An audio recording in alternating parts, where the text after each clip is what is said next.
welcome to the Four Listeners Program. Welcome aboard, everybody. Thanks for checking us out this week. What up, everybody? I'm Spear, and on the mics with me this week is the Z-Man. What is up, Z? You say tomato, and I say tomato, and you say potato, and I say potato, tomato, tomato, potato, potato. Let's call the whole thing off. You know what? That wasn't so bad. that was pretty good. You missed Mr. Calling as a lounge singer. That's a good job. I could have been a crooner. Could have been a crooner, Z. You missed your calling. All right. Missed your calling. On the other mic is the mighty Gantor. What is up, Gantor? Nice. What's going on? That might be your best intro ever, Gantor. Thank you. What did you just crack there, buddy? PBR. Oh, nice. Old school. And you're back down. Is it a pounder? No, wait, hold on. Is it a pounder? No. Oh, no. It reminds me of my vacation. Did you, is it one of those cans that have like the hippie art on it? No. They have these new specialty cans right now. No, I wouldn't. PBR has specialty cans? Yeah, they're having some kind of like designer art thing on their cans. Oh, my God. Fucking millennials. Mm-hmm. Oh, Jesus. All right. This week, something must be done about critics. I read an article on The Ringer the other day, and they were saying that Rotten Tomatoes is killing Hollywood. And I think the context of it is this. Are people even paying attention to movie critics anymore? Or are they just looking at a number that tells them something about the movies? Is it important to have a critic's opinion of something, or is it easier to look at just a number, some aggregation, some indication that says this movie is either good or bad?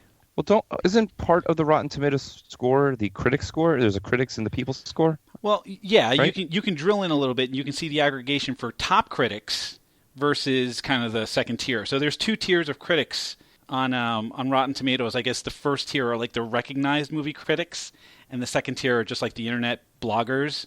And I don't know how you become a top tier critic necessarily, but there's two numbers. And then there's the fan number, right? Then there's the other, like, people coming in with their own reviews. And the fan number's the one that pissed me off because the Emoji Movie had a 0 on Rotten Tomato, and 2 fans said they liked it. No, I don't think it was. I don't think it was 2 fans. It was 2 actual critics said that they liked it and gave it a positive or a fresh review.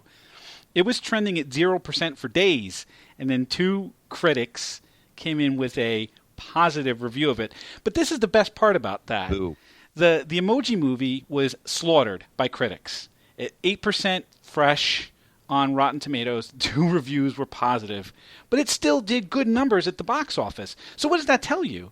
It tells me that there's a lot of people in the world that have children, and they are looking. And it rained a lot last month. So it was a rainy day type of thing across the country. Now, I mean, it could have been raining everywhere in the United States all at the same time. Had to be. It can't possibly be. That is what it tells me. What it tells me is that nobody's paying attention to Rotten Tomatoes.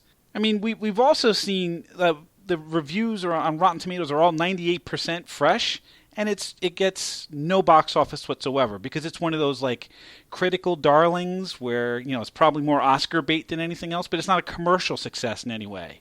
So what does the rating mean? What does the number mean on Rotten Tomatoes if nobody's going to go see it? Well, first of all, I can't even name a critic. So, after Siskel and Ebert, those are the last 2 film critics that had any weight in my book. So a critic's opinion is not going to help me decide what's a movie to see. It's going to be more Facebook buzz or friend buzz, right? Well, or NPR covering it on Pop Culture Happy Hour. So word of mouth. Yeah. Right. I mean, Ganthor, what do you think about that? Is that how you look at it? Parts of it, yes. I with Z couldn't name another critic besides Siskel and Ebert or Roper and Ebert or whatever. I think they're all dead now, right? Maybe, except Roper. I don't know. Roper's still alive. Anyway, it doesn't matter because I basically used critics as a gauge of whether I would be happy to go spend my money in the theater seeing the movie or not. But now with the internet and the prevalence of sites like Metacritic or Rotten Tomatoes, that's sufficient for me to get what I need out of it. So the aggregate score, the number, is what you clue in on. Yeah. So do you have a kind of a threshold where it's got to be like above a certain number for you to even consider No, spending your it's dollar? not going to sway me one way or the other. I'll generally, based on the previews or the plot or all sorts of things that you see, I'll basically have an idea whether I would like to see it or not. And then if I'm on the edge, I'll look at a score, and if it's lower, I'll probably pass on it. If it's higher, then I won't. I guess I kind of just said the opposite of what I said in the beginning. Yes. But isn't there a certain kind of movie that isn't made necessarily for critics? Critics can be a little haughty. Yeah, I mean, absolutely. I mean, just look at the dipshits who let their quotes be used for shit movies, right? I don't even know. Do they have a choice? no, and it's funny too because some of those quotes are taken out of context. Like if you Completely out of context, right? Yeah. And I mean, that's another kind of inside guy. If you see a quote from, give me a bumblefuck city, Albuquerque. if you see a quote from the Albuquerque movie critic, chances are it's not going to be a good movie, right? Because they had to go all the way down to Albuquerque to find somebody who's going to, give it favorable reviews. Maybe the guy from Albuquerque is the best critic in the world, if only given a chance, but I doubt it, right? Part of how you judge a movie is by all those, what are the not tangential, but indirect kind of indicators. Like, oh, it's nominated for Oscars and it's a smash hit. It's the number one movie. All those things are going to push you probably towards liking the movie instead of how you may have felt about it if you had seen it in a vacuum. Well, and I think that's the best thing you can say is that using an aggregator of reviews like a Rotten Tomato or a Metacritic or something like that, it's a factor in choosing entertainment. It's not the only thing. I'll take a look at word of mouth more than anything else. And like you said, Z, you're seeing it on Facebook or on Twitter. You're hearing people talk about it at work or wherever you are. Hey, did you see that movie? It's word of mouth. I mean, before the internet, that's what you had. When you went to go, decide whether or not you were going to go see a movie, that's really the only tool that you had at your disposal was word of mouth or a trailer that you might have seen and says, "Oh, that movie looks interesting," and you were probably, in a world. Right, in a world. And you were probably more likely to go see a movie that probably was going to suck, but like you went based on the trailer. I mean, that's what trailers were intended to do. Trailers were intended to kind of whet your appetite and then get you interested in seeing the movie. They probably showed you all the best parts of the movie. Right. And then you went to go see it and you said, well, fuck, I saw all the best parts of the movie in the goddamn trailer. Why the hell did I need to see this shit? Yeah. I've seen your mother's trailer before too. It was great. Fuck your mom. But You've seen what? Oh, your mother's trailer. Oh my God. Everybody's seen that. I hate the both of you so much. But that was the point. Is like you would go based on like trailers or word of mouth. I mean, the critics really didn't come into play all that much. But again, you had Siskel and Ebert, so you had like some dude you kind of trusted, but like he was super pretentious, right? I didn't agree with most of those reviews anyway, but it kind of gave you that confirmation that if you liked it and Siskel and Ebert liked it, then it was a good movie. Well, and the funny part about the Siskel and Ebert thing is that in and of itself, that was an aggregation. It was either thumbs up or thumbs down. It was a simple indicator as to whether or not you were going to see that movie. Like, yeah, but that's what you need. Can you tell me the difference between a 9.6 and a 9.3? No, probably not. But 0.3. But if you saw like a newspaper advertisement or something like that says thumbs up Siskel and Ebert, you are more inclined to go see the movie. Yeah. It's a simplification of something that could be very complex. Like even looking at a reviewer's score, it's 7 out of 10 or it's 8 out of 10 or it's 3 out of 10 or it's 3.5 out of 5 stars or whatever. Even looking at that measurement isn't indicative of what was good or not about the movie. Well, it's not even that. I mean, like I said, what's the difference between 3.5 and 4? You should give it, yes, I like this movie. I would watch it again. It was okay. I wasn't angry. No, I would never watch this movie again, or it was trash, right? Like you can, if you assign that type of weighting, then to me, it would make more sense. Sure. Yeah, because it's more meaningful. It's got, like, I rank movies. There's a qualitative component to it. I rank movies based on whether or not I would watch them again, and it's the manner in which I would watch it. Like to me, the highest honor I can bestow is DVD worthy. So sit on your shelf and you never watch it again? No, because I will put it on my shelf and I will watch it again. Yeah, you don't rewatch. I rewatch movies all the time. Never. There's so many new movies to watch. Yeah, but you can still watch old movies because they're good. And it could be because I want to introduce them to other people. Like this is like, oh, let me loan this to you because you'll really enjoy it or something like that. Or come over, let's hang out, we'll watch this. And I don't trust what like Netflix and Amazon has because like things pop on and off of those services all the time. Like if I want to, I will give something the highest honor because I have deemed it DVD worthy or Blu-ray worthy or whatever the fuck.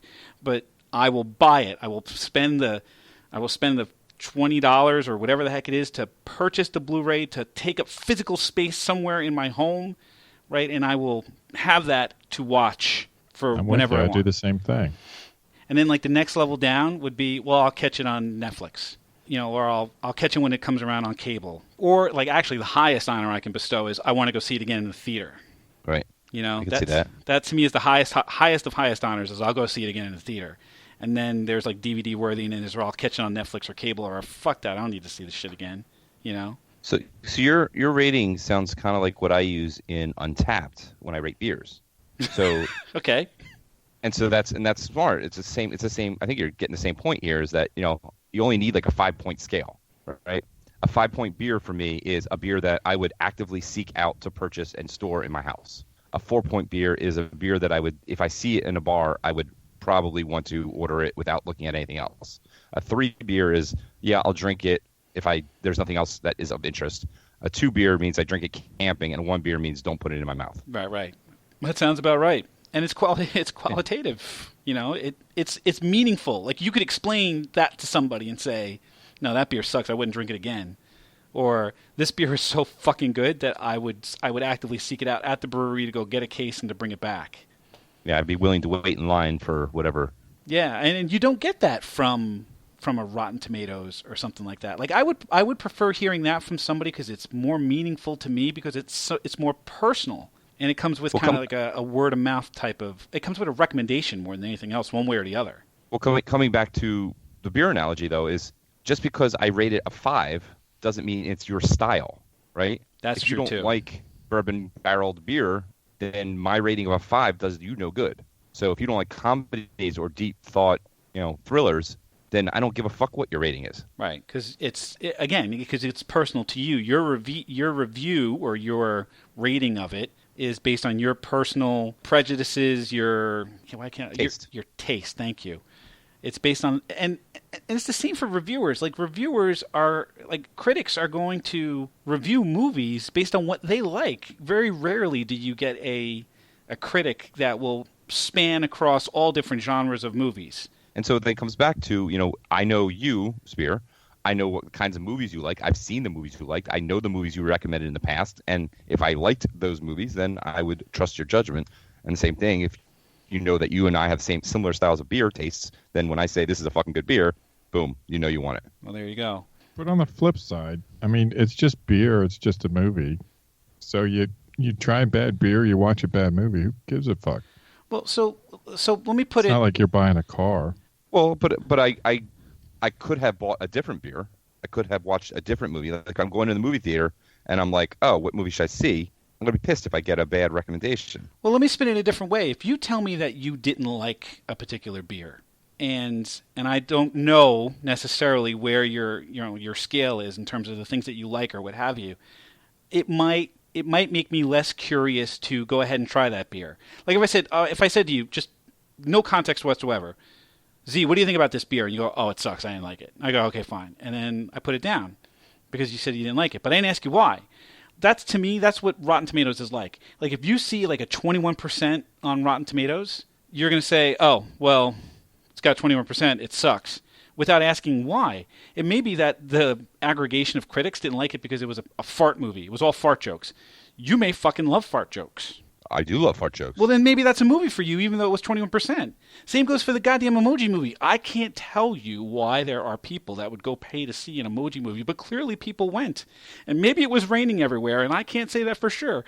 But 8% on Rotten Tomatoes doesn't tell me that was a commercial success. It tells me that it should have been a shitty movie and should have made $5 fucking. And it may have had a lot of fart jokes. It may have had fart. Well, it certainly had poop jokes. I'm guaranteeing it had a poop joke. Oh, it definitely had poop jokes. There's no doubt about it. Do you actually look at Rotten Tomatoes before you watch a movie? I don't think I actually do. I do. I look at it. But there are movies that I'm going to go see regardless. You know what I do more than anything else? If there's a movie that I know I'm going to go see, like I'm going to go see a Star Wars movie, I'm more curious to see how high the score gets or how low the score gets. I'm going to go see this movie. There's no way I'm not going to go see a Star Wars movie. There's no way I'm not going to go see. We've had this before. You're part of the problem.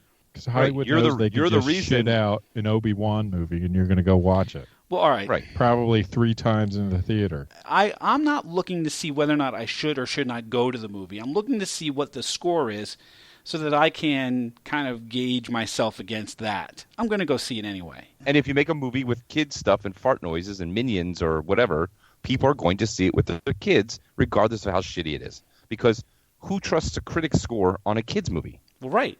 Yeah. Because the kid is, unless you're going to have a kid critic up there, it's not, I don't give a shit what A.O. Scott from New York Times says about the Despicable Me 3 movie. I'm going to go see it because my kid wants it because he likes the fucking Minions. Because there's a TV commercial for it, and that's why they have commercials. Exactly. And then you have to go get all the Minion merchandise and whatever the fuck else. No offense, Minion. Right. Answer me this, Spear. What? Do you have the Phantom Menace on DVD? I do. I have the entire saga on Blu-ray. There you go.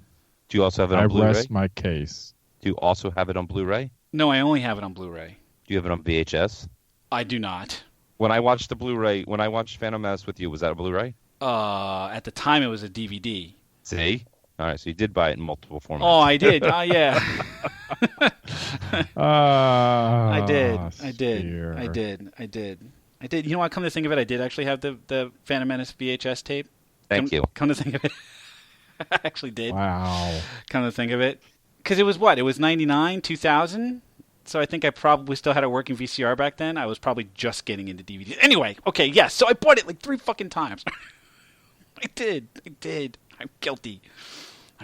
And no, Rotten Tomatoes wasn't going to knock me off of going to see Phantom Menace. What is the Rotten Tomatoes score for Phantom Menace? Oh, I think it was like in the 70s. I think it was like 78, I think. It's got to be pretty bad for Star Wars. Pretty bad. Oh, no, it was 55. Whoa. It was 55. That's bad. Well, what was Attack of the Clones? Because Attack of the Clones was so much worse. See, this is bullshit, all right? Because Phantom Menace had 55%. Attack of the Clones, which is the worst of all the Star Wars movies, got 65%. I mean, and that's not even debatable. Attack of the Clones was bad. I mean, it's just objectively bad. So Revenge of the Sith had 79%. That's the one that I had recalled because it was actually good. And I would say I would have given Episode 3 an 8 out of 10. Well, the problem I have with the 8 out of 10, anything out of 10, is that very few people will ever give anything below a 5. So why not just put it on a 5-point scale? Well, right. So Phantom Menace was 55%. Fucking 55. I don't know about that. Phantom Menace was good. Attack of the Clones was bad. Let's put it this way. Revenge of the Sith was good. Attack of the Clones was okay. Wait. Right, yeah. Revenge of the Sith was good. Phantom Menace was okay. Attack of the Clones was bad. Please don't edit anything you just said because that was the weirdest thing I've ever heard you say. Why did you just have to retake that 5 times? Because I think I fucked it up 3 times. I don't know. It's late. God damn you. The point is, I would go see this regardless. We know. We're saying you're the problem. I'm the problem. So aside from movie critics, are there any other things that you guys rely on critics or critiques for before choosing? Like, how about restaurants? You mean like Yelp or stuff? Well, do you use reviews for restaurants before you make a choice? Yep. It doesn't. I absolutely do.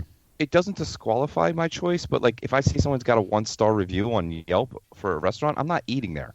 But like there's so many 4s and 5s that I mean it doesn't help you to see that it's got 4s and 5s. It doesn't make me want to go there, but it definitely will disqualify you. How about that?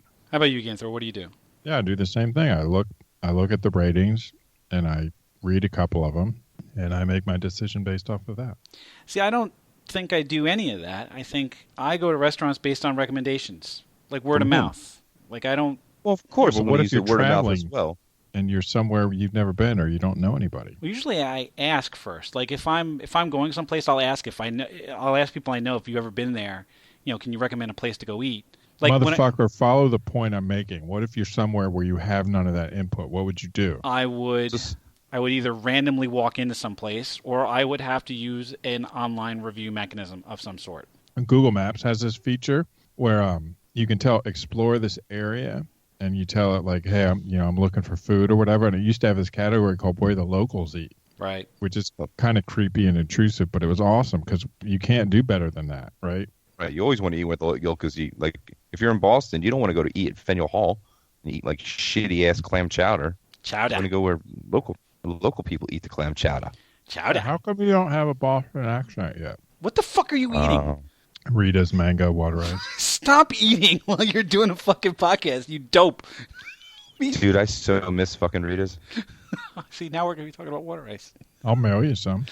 When I was in Cleveland this past week, or the week before, I was looking for a breakfast place for my son and I, and all I typed in was breakfast near me. I saw one that was in walking distance, had a picture of something that looked tasty. I looked at the menu, looked good, and then I went there, and it turned out to be really fucking spectacular, like really awesome breakfast. But the only thing I remember seeing was kind of a blurb that said local blah blah blah, something that indicated that it was a local place and not some mass market type of restaurant, which is what I was trying to avoid. Yeah, that's usually a good way to find something good. Find a small place that is packed. Like you don't go to the Chinese food place that has no Chinese people in it, or if there's a fork on the table.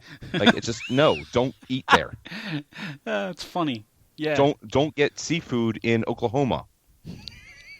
Sushi in Oklahoma is not something you should eat. That's a good tip. See, that's a good critic tip, just straight from us to you. Good job. Just fucking use your head. Don't read movie reviews from critics in Albuquerque. Yep. Are there any other things that you would use reviews for making decisions about? Cruise line. So I got an offer to take a free cruise on some cruise line I'd never heard of, and so I googled it, and the reviews were terrible. But that was I didn't know that could be a thing. That was a free trip. When every review on there it says don't go on this thing, even for free. Wow, there's that's no way. Bad. Wow. So even for free, you wouldn't go on it because of reviews. Nope. Not spending any money at all. The reviews said can you no. imagine being on a cruise line that sucks? You can't go anywhere. Yeah, you you're may trapped. die. You may get some kind of poison disease or from fungus or something. Nobody wants that. It's a bit extreme, isn't it? But can't you get those on regular cruise lines too? Yeah, but I don't know. Seems sketchier. Seems sketchier.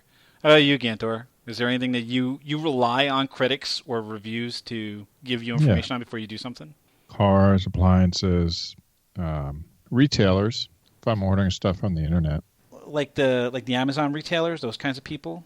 yeah, Or like eBay, that kind of thing. and not some. I don't buy too much from eBay, but yeah, Amazon or some random website if they're the only ones who sell it, And that's or they interesting. sell it cheaper. That's interesting. Yeah, and you're not looking necessarily for a score at that point, right? There's no the score is not going to sway my opinion one way or the other unless it's really terrible. I'll read what people say. Yeah, you can see if you see a 4-star rating for somebody on Amazon, I would probably put more stock in reading the reviews. Because, it depends on how many reviews there are, too. I would probably put more stock in reading the reviews than I will at looking at the aggregation of what the reviews say. Right.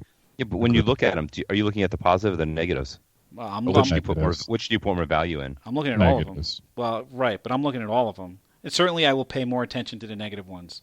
Because you're going to sniff out whether or not somebody was just bitching about something or actually had a genuinely wrong experience. Yeah, agreed. And it's too easy for the reviewers to throw up all these 5-star reviews that are just fake.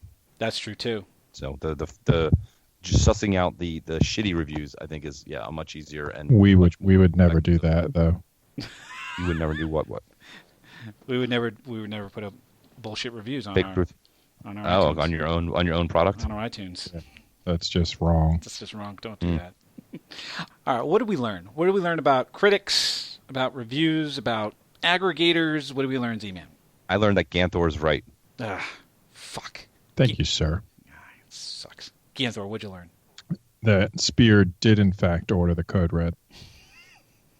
What does that even mean? What do you mean, what does that even mean? What does it Come even on. mean? A Few Good Men? No.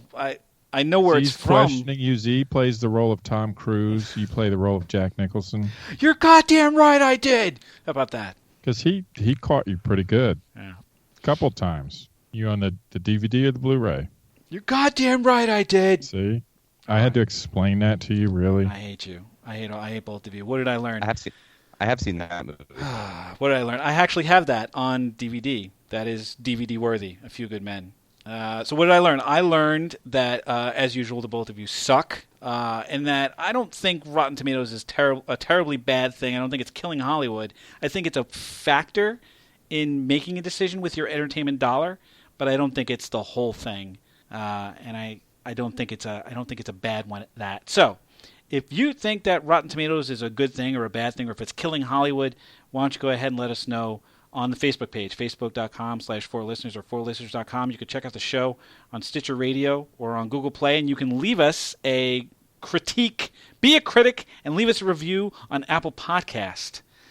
Or you can tweet at us with your feedback on the Twitters at 4listeners. We thank you for checking us out this week, and we hope that you will check us out again next week. Thanks a bunch, everybody. I like tomato, potato, patata, tomato, tomato. Oh, let's call the whole thing off.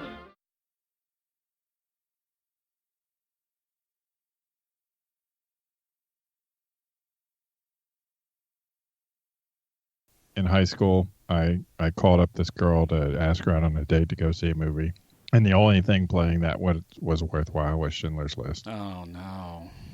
She said You get a second date out of that? She was busy. She was doing something with her dad. Yeah, so yeah. I never got the date, but I'm like, Schindler's List, looking back, is probably not appropriate. Nope. That is not one where you're expecting for her to reach her hand down deep in the popcorn bowl. Nope. That's not a second date either. You're not getting a second date out of that. I never got any dates in high school. So Well, there you go. Probably because your movie selection for dates was terrible. You look up what else was in theaters at that time, and tell me what you would have chosen. And they didn't have Rotten Tomatoes back then for him to actually have looked it up.